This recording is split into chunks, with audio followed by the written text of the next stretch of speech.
Food in my beard, do I? No. Okay. Do I? No, you're good. Good.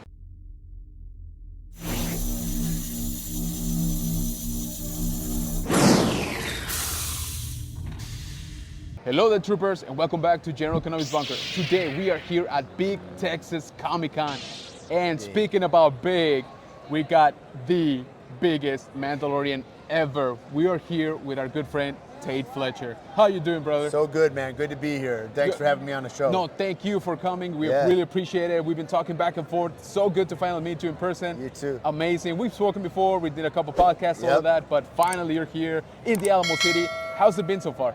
Oh man, it's been beautiful. I got to see a bunch of the hill country. Nice. Got to go down the river walk a little bit, and tomorrow looking forward to do that again. Absolutely. San Antonio is one of those cities where it makes you want to. You're like, oh, I've got to come back to this city. Absolutely. Yeah. Anytime you're here, you know, we'll be out here supporting you because you're one of the best out there. So I just got a couple questions, you know, as to your experience. I know you talked about it quite a bit. But before that, I just want to say thank you. You are really not just a great actor, a great performer, you know, the physicality of it all, which is nuts, by the way, but you embody that philosophy, right? And you try to share all of that positivism and encourage people out there. So I always see you out there pushing, you know, good messages, you know, getting people to take a harder look at themselves and improve themselves. And so I just want to thank you personally for being a positive influence in this world. So well, thank you, man. I think it's, you know, all of my mentors, it's like the important thing to do, and they always pushed on me. I mean, whether it's like Ram Dass saying we're all just walking each other home, or one of the guys that saved me when I was in a real dark spot about 30 years ago, he says, you know, you get as well as you can so you can help people coming behind you, Tait. That's awesome. And that's been the kind of credo. And so to walk into this, it gives me goosebumps, to walk into this kind of a job and to have a leader, a matriarch like Emily Swallow, who's over here next to us, has been a fantastic way to embody all the things that I thought about before, and to walk into this character, I'm like, oh, I know who this is. That's, you know. And it's so perfect, right? It's one of those rare instances where the character is actually influenced by the person, right? Yeah. And you just mesh so well with, like you said, you're a warrior, right? But you're also a leader. You're like a tribal, you know. You take care of your people, right? Yeah. And I know that you do that in real life, so it just makes perfect sense. So thank you for that. Thank you. It's a privilege.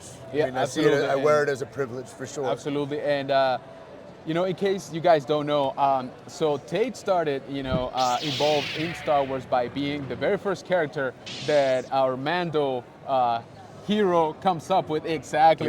We fought as Alpha Trawler in the very beginning, the opening scene of season 1. Yeah, so he is the meanest person to speak Huttese in all of Star Wars, all right? So sick. Yes, that is. Dude, and what a privilege that was. I got to work with one of George Lucas's linguists that built this beautiful language that really makes sense. It was awesome, man. That's incredible. Yeah. So, and you killed it, by the way. Thanks, I know you've heard it a lot of times, but it was also validated because a little known friend of ours called, you know, the original voice of Paz Vizsla, Jon Favreau, came up to you like, hey, I like you, right? How would you feel about wearing some armor? Right, yeah, he says, I've got another role for you. And I go, ooh, okay. And I thought maybe I lost the first job, but then he's like, no, I want you to play this other guy too. And yeah, what a privilege. I had no idea how big it would be, what the arc would be. Of course. But the first day I walked out in the armor, after, you know, we built it all, we measured it, nobody even building it really knew what it was. You know, I wear Under Armour underneath it. And in those bags from the very first days that we had it, it says heavy bounty hunter. That's all anybody, even the people building the suit, knew about it. All we knew was Boba Fett. Right. You know, and so I come into this and I wear this whole other suit, and then all the execs from Disney and the toy companies and stuff are out there, and I was like, oh, this is a bigger deal than I was considering. You know? Yeah. Real privilege though. Yeah, absolutely. And you definitely grew into that character. And that character grew, you know, in all of us in the show, in importance. That last season was, you know, epic. Yeah, that was just freaking epic. I am, you know, 100% convinced that the most epic battle scene was, you know, the one with Paz Vizsla, right? That's the one that people are still talking about it. When somebody says, you know, Mando season 3, everybody's mind goes to that scene. So how was that when did they break out the news to you? You know, first day. John comes up to me first day, he goes, hey, so here's how this goes. No. And I was like, wow, this is a crazy hero arc. Absolutely. Right? And for me, everybody's like, hey, I'm so sorry that you left. I'm so sorry that you died. You know, I was pissed and all the feelings, you know? Absolutely. And I see all the fan reactions on YouTube and I'm like, and I mean, it brings tears to your eye, you know?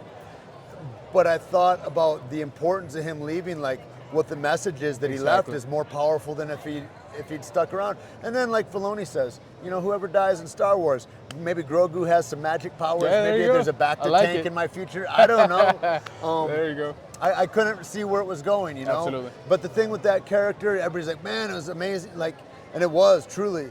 But I couldn't have devised it. I couldn't have gone, oh, here's a route I want to go to get there. And I think that, you know, people are like, oh, how'd that happen? Or how'd you get in Breaking Bad? Or how? And all I can say is you follow what you love, you know? And if you follow what you love, there's opportunities that come up and you'll be the guy that's there. And that's kind of what happened. I see it happen for everybody. Everybody that I see that's doing something like that, it's like they followed what they loved, they got excellent at that thing, and then an opportunity comes up, and here we are, you know? Oh, absolutely. And you really did get excellent at it. Well, thanks, We've spoken to Tom O'Connell earlier this year. Oh, God, what a blessing he is. He is. You know? And I want to say that, Jeremy Fitzgerald and Tom O'Connell, and Joe Schilling, they're, you know, Tom and Jeremy especially, they're the guys that helped me through that. Like Jeremy helped with the climb up to the bird's nest, and Tom in that final battle scene, we'd switch out one for one on those scenes. And he was amazing and he killed it, and it's such a huge volume of work that I couldn't have done it without those guys. And it was, so, proud to share that with them. How does it feel though? Because and I'd never had any stunt double before. Yeah, I was gonna say. So I was literally just about to ask. Well, at first I was like, what? And then I was like, no, this is what this is, Tait. This is what progressing as an actor and a performer is. And yeah, it was cool, man. Yeah, absolutely. Really cool. So that was going to be my next question, right? How does it feel to sort of transition to like the other side, right, of the role or the work?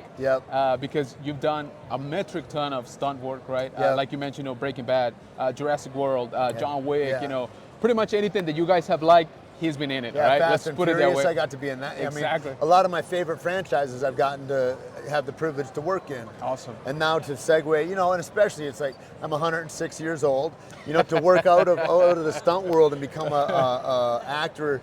You know, it's always been what I've done because I've always been big, and so it's like I've always played a character. Sure. I've needed to have acting chops, and I've just been practicing that for the last 15 years. And now we're here in this place with the biggest show in the world, and I'm like, whoa, I got stunt doubles. And I'll tell you, Jeremy, I didn't know Tom before, but Tom played Darth Vader also in Obi-Wan. Phenomenal performer. And but I knew Jeremy Fitzgerald for years. He's a Brand X guy, and he's a dude as a stuntman I always looked up to, right? I mean, and so, you know, and JJ Dashnaw and Natalie Padilla, they were the stunt coordinators on it. And so it's all these old friends that are there that are making that final scene happen and come to life.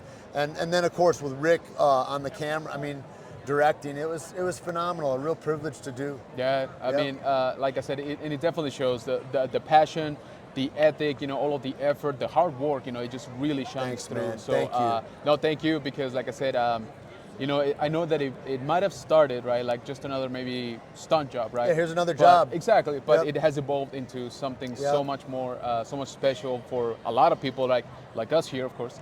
And so thank you for that. Do you want to tell these guys here where they can find you online? Sure. I'm easy to find. Just my name, Tait Fletcher. Tait is my first name, and Fletcher, Fletcher. I'm heavy on Instagram. I forward stuff through to Facebook. I don't go there a whole lot, but yeah, I'm pretty easy to find, man. Also, if you guys are a fan of the caffeine, our good friend here, Caveman Coffee, you definitely want to check it out. They literally got a Mando roast. So I'm just saying, try it out, guys. You will not regret it. Ooh, my friend Mark Bell, he's got a protein on his company. It's called This Is the Whey Protein. Pretty funny. Yeah, that's perfect. Yeah. Anyways. So I won't take any more of your time. Thank you so much for talking to us. I really appreciate it. Yeah. You are the absolute best. Okay, thank you for being here. I hope and I know that you will have an amazing show. So have fun, enjoy the food out here, enjoy the scenery, and we'll talk to you next time you're here. Thanks for popping by. Thanks, y'all. Thank you for the love.